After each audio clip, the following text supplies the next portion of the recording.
Morning.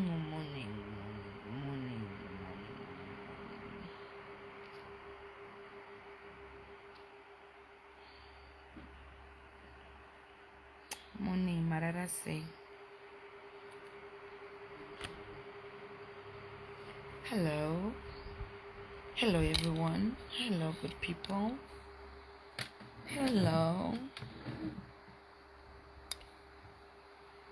Hello, guys. Oops, I need to switch this thing off. It's making a lot of noise. Hi, guys. What's up? Come through. Just a quick one. Mamka say, guys. How are you guys doing? You okay? You good? Tamuka, Mamka say. Happy month, guys. Happy month, everybody. Happy month, everybody. Happy month. Happy month. Happy month. Happy new month. In fact, happy new month. Right. How are you guys doing? Boy, should I say? Happy new month. Thank God you're alive. It's December and you are here. You should thank God for that. It's a new month. Happy new month to everybody. Happy new month. Ndichangomuka, guys, and I'm a bit scruffy, but I just want to say a few words. Just want to say something that I feel like I should say. As we are approaching 2021, we are a few days away, from 2021.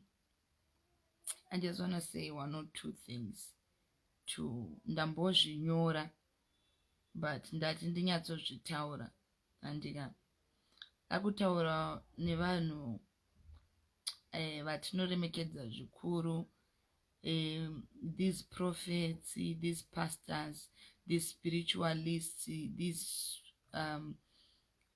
men of God, these seers, these evangelists, these people vanotifudza mweya yedu handitika. We are now approaching 2021. And my church hope when takupinda mu new year vanoisa matheme avo, right? Avanoisa, it's the year of this. God said 2021 is a year of this. God said 2021 is a year of this. Guys, we appreciate that, and we appreciate what God says. But this time I am pleading with you, men of God, Nemima prophets, and all these people, spiritualists. Matheme enyu amurikuisa this year. Make sure you pray about these themes. Don't just rush kuti God said this theme of what. Taakungonakidzwa nekupa mamwe matheme out of our heads and we say God says this, and those themes will go the other way around. Search deep and take time. Go to the mountain, go to the prayer mountain. Ikoko kwamunoenda kunonamata, ende munonamatisa stereki panyuye ipapapa. We know kuti panyuye ipapapa matheme achabuda. This time hatisi kuda zvimatheme zvekungobuda munhu zvingobva musoro make. We need matheme ari kunyatsobva kuna Mwari. Chimbotorai nguva muzvinzvere vanhu vaMwari. Kotongomuka makuseni mongotanga kutaura zvematheme kuti hanzi God said. Even when God didn't say. Don't rush. If God didn't say, please don't say God said. Because this 2020, honestly, we've had a lot of crying and sorrow, but nobody saw it anyway, anyhow. We had a lot of bad things happening throughout. We had COVID, we have funerals, we were sad, I think, the whole of this 2020, and zvichikonzerwa nomwe vanongomuka makusena vachingoti Mwari vakati. if you are really a man of God who sees and who hears from God, please this time go and ask God kuti Mwari ndipeiwo zviri kuenderana neye 2021. Hatichadi vanhu vanongomuka makuseni vachingoti Mwari vati zvakati zvozoenda the other way. You understand what I'm saying? Tokumbirawo kuti mutaurowo zvamunenge maudzwa naMwari chaizvo, kwete zvamuri kufunga imi mumusoro medu. And this thing of just endorsing maprophets kuti unonyatsoona kuti apa hapana zviri kutaurwa. Kungotaurawo kwemunhu wari kungofungawo zvaari kufunga. Handitika it's high time people, it's high time even you men of God repent. Repent chaiko some of these men of God that we see here, that we see out there. Inini, I'm not afraid to say zvandinenge ndichifunga musoro mangu. Mamwe men of God kwakungozvipa mazita ekuti men of God. Otherwise there is nothing men of God about you at the end of the day. You are just there to make money and to whatever. We are getting into 2021. Vanhu ngatimirei panzvimbo tiregedze kunyebera vanhu. It's very bad when a lot of people follow you as a man of God or as somebody who leads people to God. At the same time, uri kuita yauri kuita kuseri. Vanhu vese vanenge vachikutira vanenge vachiti nemufudzi wedu. 2021, these men of God and these prophets, please, tiri kuda kufudzwa kwazvo. You understand? Kwete kufudzwa tichiwedzerwa minyama pamusoro. These people vanouya vakaremerwa vane maissues avo, and they believe so much in you zvokuti vanenge vachifunga kuti zvawataura ndizvozvo. Let's be honest. If you are not afraid of people, then be afraid of God. I will not hesitate to say this. If you are not afraid of people, the least you can be is be afraid of God. Don't lie to people in the name of God. Don't mislead people in the name of God. Don't say what God did not say. You understand? Ngativei maprophets nemafundisi anomira muzvokwadi. Machechi aya akawandisa vanhu vanenge vachiteera vachiti tikutera nyasha. Don't be accountable. Don't lead people to hell. Lead people to heaven. Lead people to the kingdom. Do you know kuti this world vanhu vanotoenda kumachechi vachitobhilivha kuti no, kwandiri kuenda uku kuchechi chaiko. Anditi? So let's lead these people to Christ. This 2021 yatakusvika iyi ngatisvipindei tiri muchokwadi. This year inofana kunge yatidzidzisa. I'm sure this year all of us learned something. This year taught us kuti there is nothing that is permanent on this earth. Anytime munhu unogona kutongofa. This year taught us kuti no matter how happy you are, unogona kutomuka mangwana uchichema. This year taught us kuti you should expect the unexpected. Anditi? Ende kana muri vanhu vaMwari, let's prophesy wo zvakanaka pamusoro pevanhu. Because the same God that you pray to, the same God that we pray to, haambode kuti tingogara tingochikidzirana kuti iwe uchafa. I see you dying, I see you. Let's not live in fear of men of God. Let's live tichifara.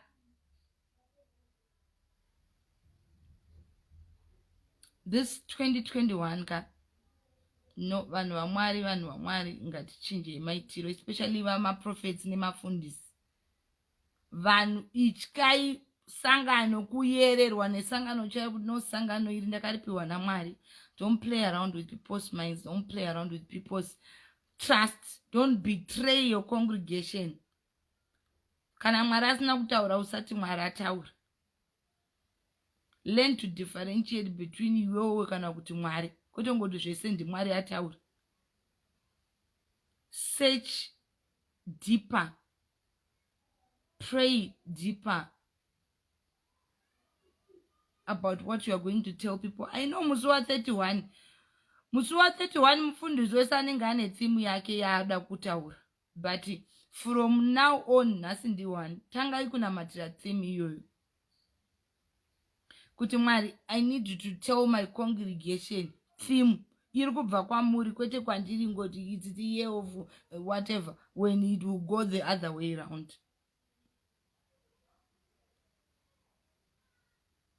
So tell God, search, kwete kungomhanyira musi wa31 kuita all night yekunyebera vanhu.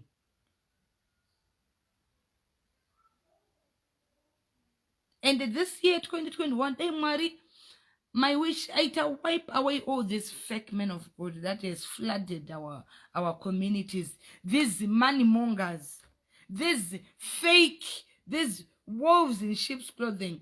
I just wish Mary I to wipe away and paita remain my men of God chaiwo, not all these nonsensical people we are seeing here. Nekuti vanhu vari kuvhiringwa so nema men of God. How do you attend a church in a man of God anorara nehafu yechechi yake? Hafu yechechi yake masaidi chika ake men of God. Half of the church. And the people keep going and keep aumboziuti what is going on. Half of the church. Inechirara ne one munhu chete ane achibuda dikita pa pulpit, and you expect kuti ite year of prosperity. Inoita year of prosperity, it's a cursed year.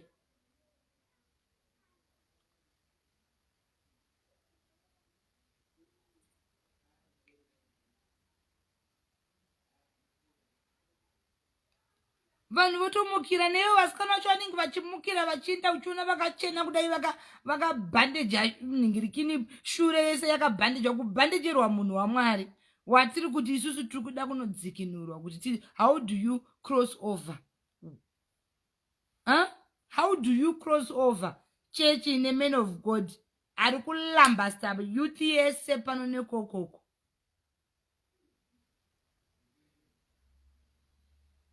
Youth yes and peaceful machine in a men of God, and they know each other. Don't think they don't know each other, these people. They know each other and I choose out uyu.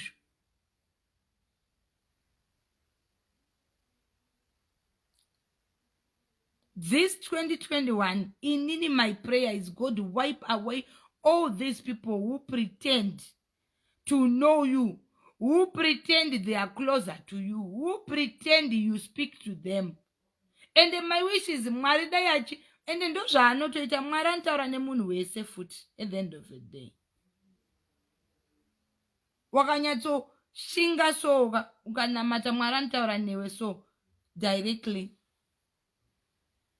I told myself kuti zvokungoiswa musoro wangu pamusoro nevamwe vanhu handidi kungozadzwa musoro wangu. Unotobva ipapo unenge waenda uchiti Mwari ndibvisei dhimoni rechihure.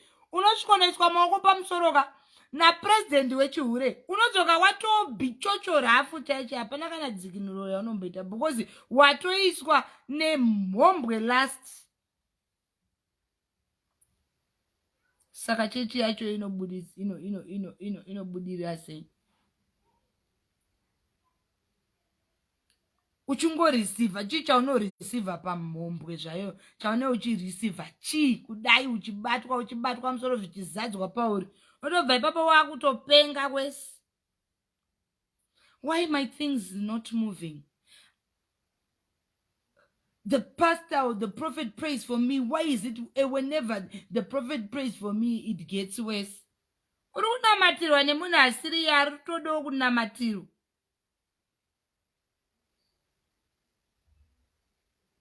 So you better pray.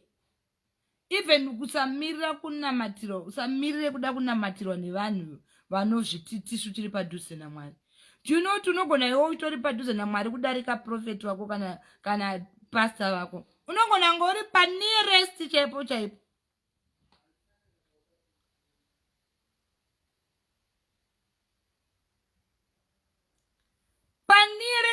unogona kutenge uri pandiri kutaura zvandiri kutaura inini ndinotaura zvandoziva musafunga kuti ndinongotaura me I don't just talk. When I talk ndinenge nditori nezvinhu zvandienda toonawo kana kuti zvandiri kutoziya.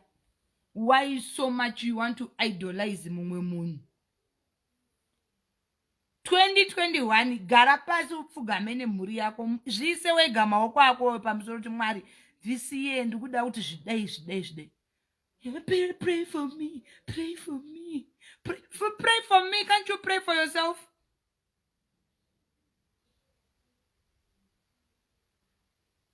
Munhu waunotofunga kuti ari near to God ari very far.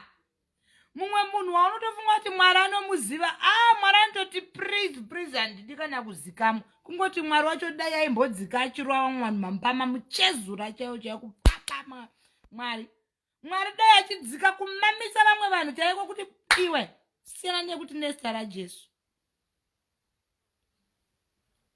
But kungotiwo Mwari wachona anongonyarara achiona zvake zita rake richitwa mess about.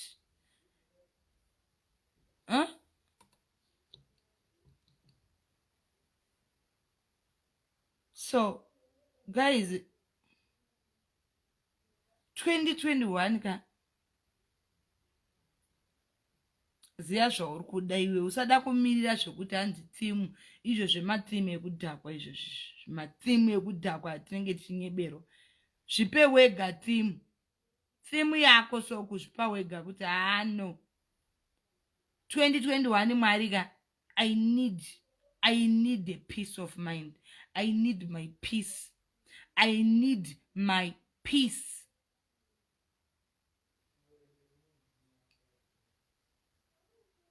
Wakaona in this we are so lazy. Mumwe now to see the last time you prayed. You don't remember. The last time you prayed for yourself.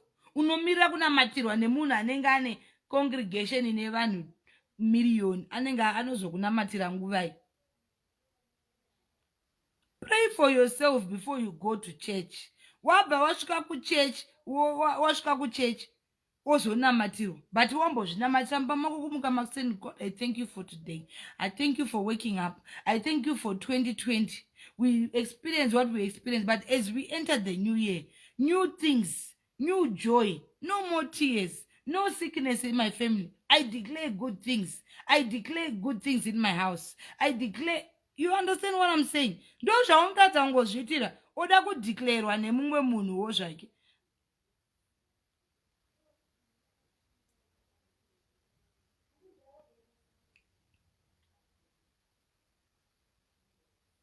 You understand?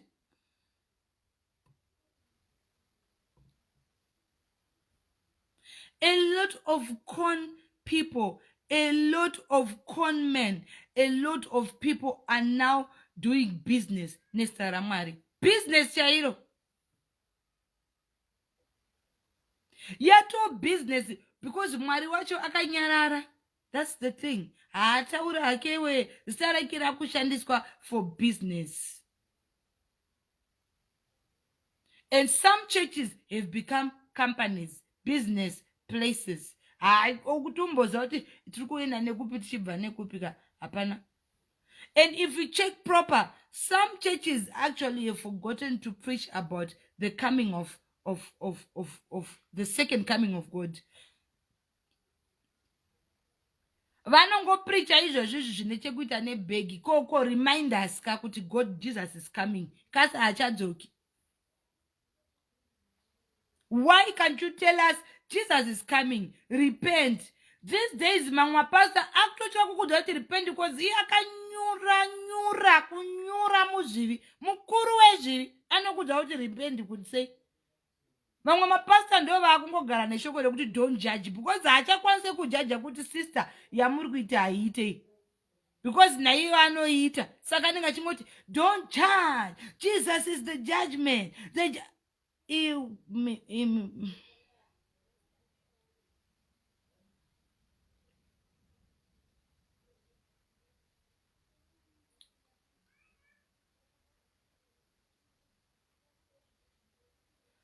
Don't judge, because God said you can't even tsiura something that is wrong, because iwe unozva kuti ndirimuwo mukati macho. Wakatarisa kana mayuthi kana kuti mabhebhi ekuchechi koko anenge akazvibhandeja shure iyi unoti ari kuenda kuchechi here panenge achishanda muofisi mapasta ivavo. Tarisa mabhaudhiro anenge akaita shure yake. So shure inenge yakabhaudhwa zvokuti unoti munhu wamwari achafema. Utarise mukadzi wacho wemunhu wamwari anenge achipfeka zvinhu zvakadzikama. Utarise sakritari wacho wemunhu wamwari shure inenge yakamira kuti dwitwitwi kudai. Oti munhu wamwari angatadze kubuda mumiedzo achilambasta zvake munhu.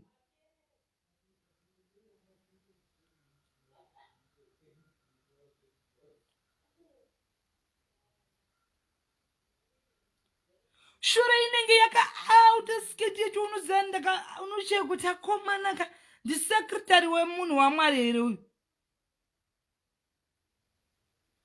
Cleavage yakapekwa, so ine yakapekwa zvimwe zvekuti kana achipa kana mupasta mapepa ekusaina kana kuti machi kana kuti mai anenge mangwana nacho zamune munhu wamwari anenge achiona zidaily board raka aimi ozoti anzi munhu wamwari anotadza kubuda offside pakadaro.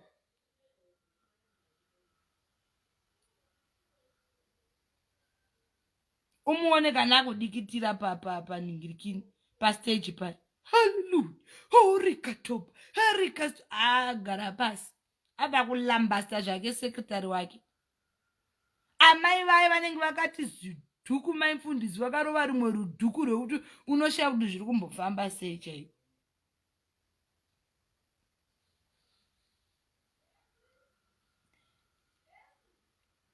Ende sekretari anenge achiremekedza amai vavo zvisingaiti chitsotsi chacho.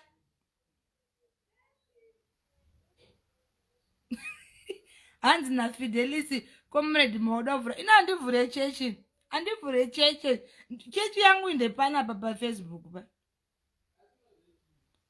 Ndovhura chechi yezvangu nezvandiri izvozvo. Ini ndinotadza kaina ndirambe kana kuda kufeka vanhu. Indotadza but handidi zvokuti vanhu vanozviti ndo vanoti leader muumambo vatadze.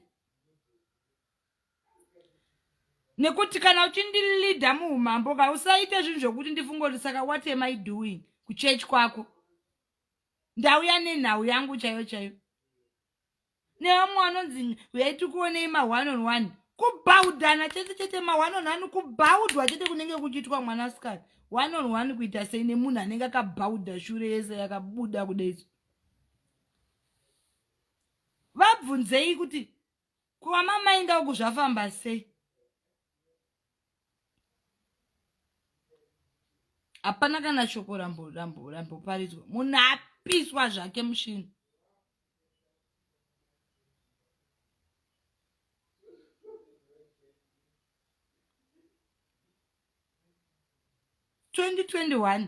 Mwari ngaabvise vanhu ivava. Vanhu ivava vanoita zviri fake up. Mwari dai yavabvisa 21 taziya vekutera sanike inini mazuva ano ndakatombomira zvechechi. Because haumbozivi kuti saka kwatikuichaendei nduku iyo zvichitaura nemi ndinochitotsvaga chechi yekuenda yandonyatsoona kuti apa panenge pane umambo. Ndiri mudheni mangu so ndo mandonamata ndoita present worship yangu ndiri mumba mangu. Kana ndabatwa nemweya ndoshimanda ndiri mumba dheni mangu so because what I see out there I just think hi no.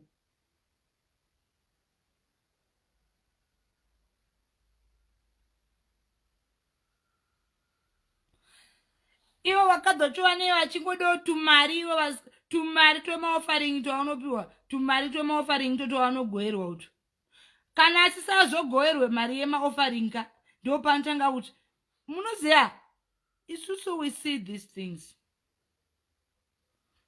Mukanzwa ive vanoziva vachiti pasta akandirepa akandidai so nhau yacho yakatangira pa 1 on 1 ndobva apiswa ndobva apiwa zvimari ndobva apiswa second round ndobva apiwa zvimari ndobva atanga kupiswa manje ndobva atanga kuignorewa parupiso ruya atanga kuignora mari haichauika. Pastor anenge aona umwe futi ane zishure rake rakakura kukunda rauzhu otsveta uyu otanga kufila kuti but pastor inini vaimbondiona, otanga kuti hanzi munhu waMwari akandibata. Asi pawanga uchipiswa pauchiverengerwa mari dzeofaring wanga usinga complain.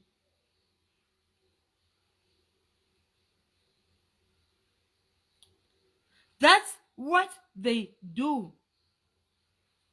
Nekuti vanoramba vachiuya vane mazishure vakawanda kuchechi koko. Panouya mumwe ane zishure rakakura kukunda remumwe ka pastor otocheta. Akuita zveuyu weshure yake nyowani kana ari munyukama musi iyoyo. Ombopiswa, opiswa, otengerwa kamotikari, obva atsvetwa. Achoto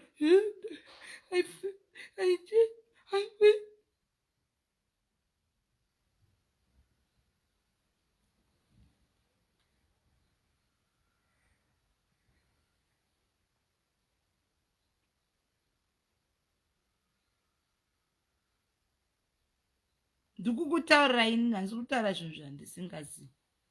Ndikutokutaurai zvandoziva kwete zvandisingazivi. Ende varimo imomo mucomment section vari kutondinzwa ndichitaura izvozvizvi.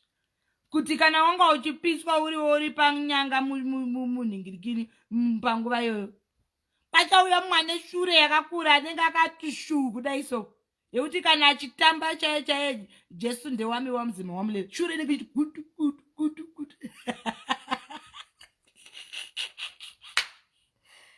Shure yemunhu pastor akati ndingamirire zvoya neshure diki, atone uyu munyowanu.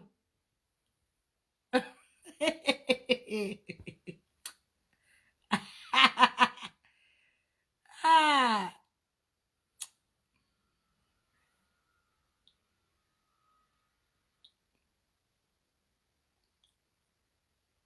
2021 Mwari ngaasiye vanhu chaivo chaivo, atore vamwe vanhu vari kunyeba nezita rake. Kungoti Mwari hatingazomuudzire zvekuita zvedu kuti Mwari itai so, but what I just thinking, Mwari anofanira kungotora vamwe vanhu soka osiya vamwe vanhu. Nekuti vamwe vanhu vachatsvira vamwe vanhu chaiko chaiko kudenga uko. Kutsvira munhu kuti ndandisiri kuziva kuti kwandiri kuenda uko hakuzipo.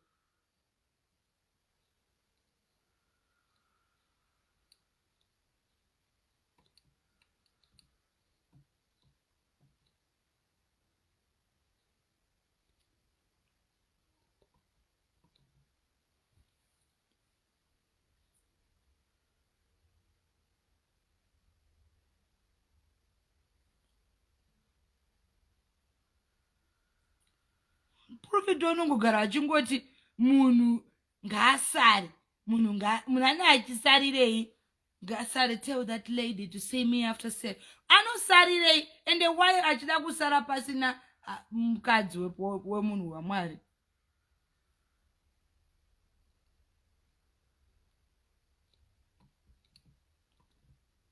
Ivo vanhu vakadzi vemapasa dai vachiramba kana kuti pasa akandoda kunamatira musikana wavo tonamatira tese dedi. Ivo vachiti in the name of Jesus, ivo maimufundisa chiti amen.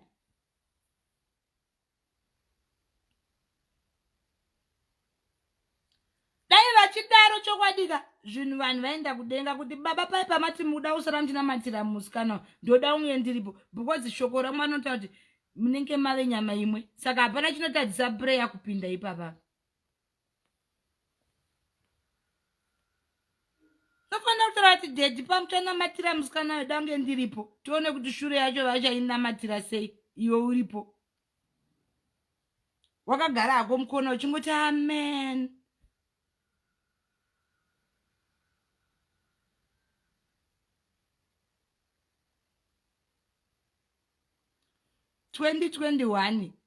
Ziyai ngatiziye zvatinoita.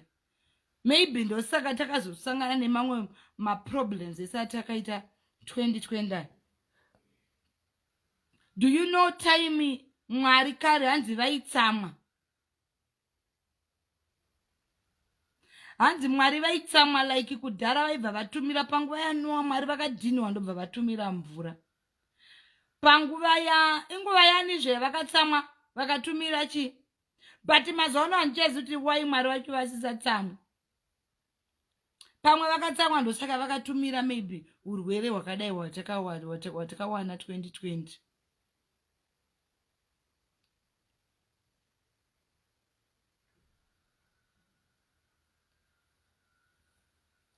Dai Mwari vaidaroga, izvezvi havachadaro, ndosaka vanhu vasisatombotye, because Mwari havacharange vanhu.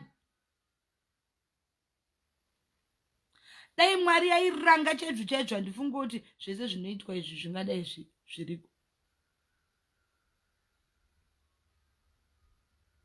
Ndoshaya kuti why Mwari wacho achinyarara zvinhu zvakadai so. Business center, chechi yakufanira kutoregistrwa as company. It's a business center.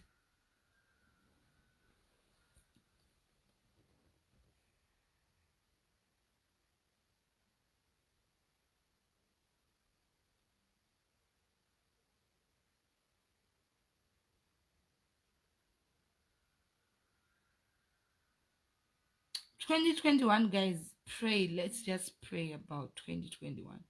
Whatever that is, Mwari chavakana vakatikangana, let's pray to Mwari dzukai. Variko vazhinji vanotori vamire pachokwadi. But because vanhu vasangana.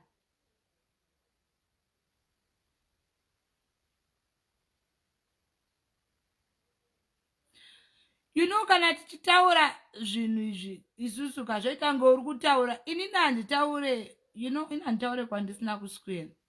Do you know me, if I wanted, there are so many stories of prophets and pastors which people dzavanoita bring so to our platforms. Achitaura kuti Mai Tt Pastor Ningi vakandidai uchinyatsorakidzwa nemadhesi, dzimwe nguva uchirakidzwa nemameseji, unoziva pane mamwe men of God ekuti ndikatarisa ndinotaura kuti tsanuwa vakava.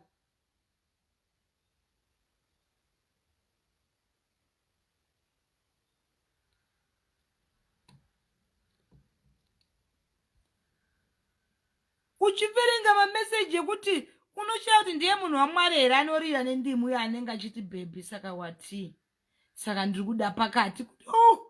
Unoziva ukatarisa munhu wacho akanyora kuti ndiri kuda pakati, ukamuona ari mureu muspiritual realm, haumbofunga kuti anotaura zvokuti anoda pakati.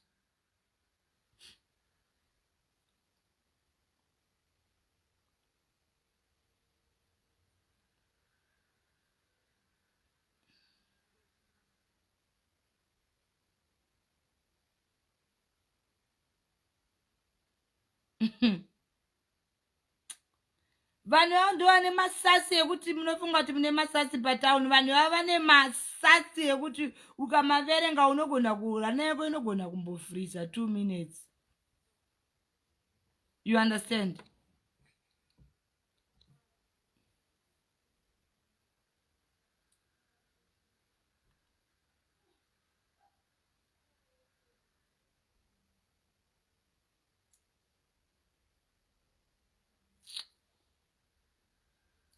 Anyway, I just came to tell you kuti 2021 mateam enyu ngave mateam kwawo.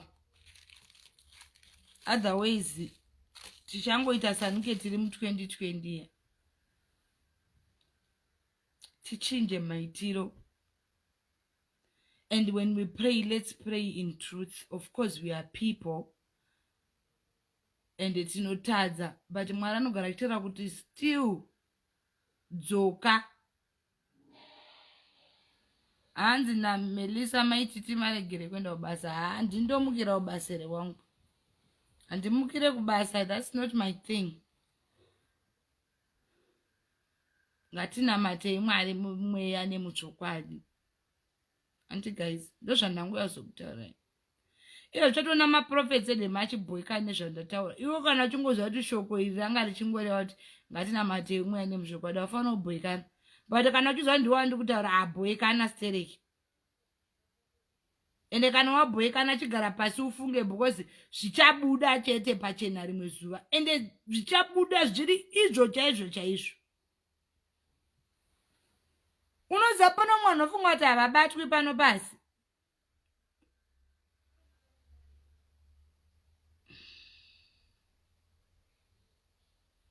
zvichabuda neumwe mubudiro uri very incredible chaiyo chaiyo. Unozati Mwari wokuti zvaanondinagidzira anombokurera so uchinyanyofarisa.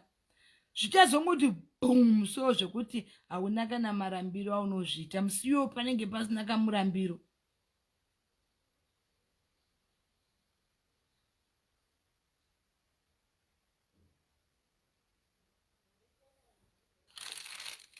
Musperebo, guys.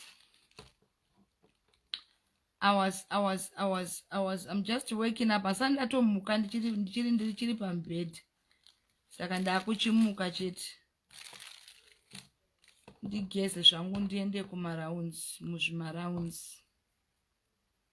Muswere zvakanaka and don't forget to pray. And don't just be sponsoring munhu mari uchitadza kuzvinamatira wega musoro mako. Mwari anotodaira munhu anotozviitira. Mwari haangodairi. Namata kuna Mwari wako. Even ukazonamata. I'm not saying every man of God is a fake man of God. Vantoripo men of God atinotoremekedza zvekuti then pane mamwe kuti pane mamwe men of God kuti tikaona tichida kutorwa mbama chaiyo mucheka chaiyo pafeya.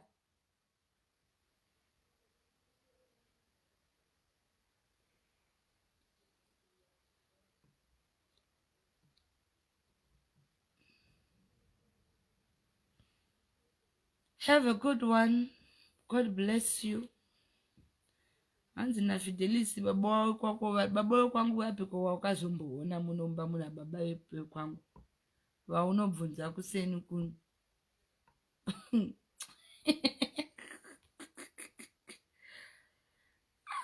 Hanzi baba kwako vari kuno. Baba wekwangu wapi wakazomboona mumba muno muna baba. Ndandimuke ndigeze, guys. Ameno kana ndataura zvine musoro but ndatokudza iso.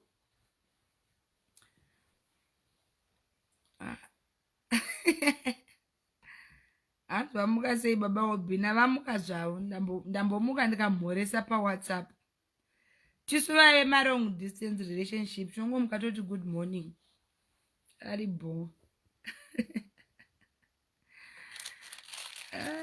Bye bye, guys. Muswere bwan. I hope zvandataura zvine musoro. Kana waofendwa nezvandataura, it simply means you are just one of them. And I'm sorry, I'm sorry, but I'm not sorry. Anditika. Muswere bon.